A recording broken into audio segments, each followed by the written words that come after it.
Mark Carney wants sweeping powers over your phone while using a foreign one for himself.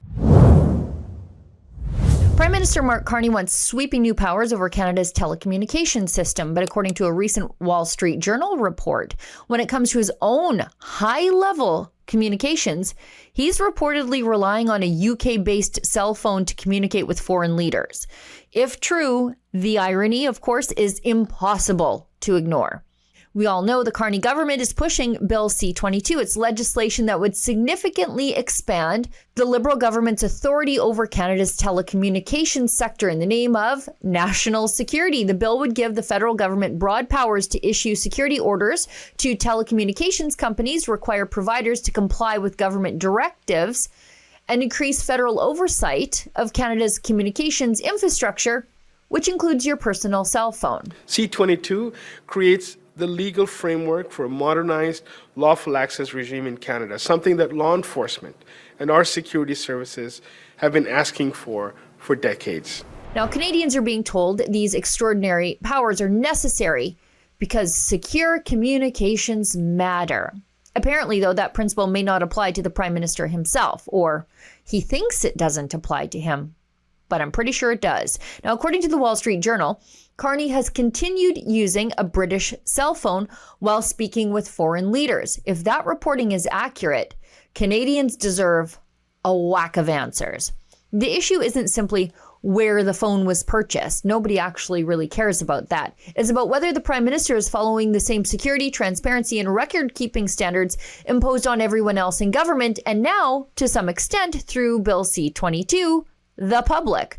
Among the questions that should be answered here involve communication security. So was the device approved for sensitive government communications under standards established by the Communications Security Establishment and the Treasury Board?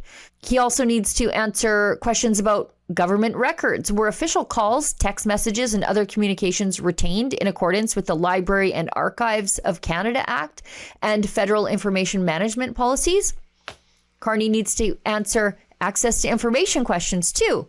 If government business was conducted using a foreign device or foreign telecommunications provider, are those records preserved in a manner that complies with the Access to Information Act, or could they be more difficult or even impossible for Canadians to obtain? There are questions also surrounding government device policies. Was the phone issued, managed, and secured by the Government of Canada? And I'm pretty sure it's not. Or was it a personal device used for official business, which Wall Street Journal's reporting indicates that that's the case. And then there's the issues around foreign jurisdiction. Were official communications routed or stored through infrastructure subject to UK law? And what security assessment was conducted before using that device to communicate with foreign leaders? And then, of course, there's the whole Bill C-22 mess. Why is the government demanding unprecedented oversight of Canadian telecommunications providers and Canadian telecommunications users on national security grounds, while the Prime Minister reportedly relies on foreign telecommunications providers for his own high-level official communications? The Liberal government in Ottawa insists foreign technology, foreign influence, and foreign infrastructure pose national security concerns. I agree. Yet the Prime Minister himself reportedly chose a foreign cell phone and a foreign carrier while conducting international diplomacy. Rules for thee, but not for me, as my friend David Menzies loves to say. The contradiction remains glaring. A Prime Minister seeking sweeping new telecommunications surveillance powers over Canadians' communications while reportedly placing his own trust in a foreign telecommunications provider. For Rebel News, I'm Sheila Gunn Reid.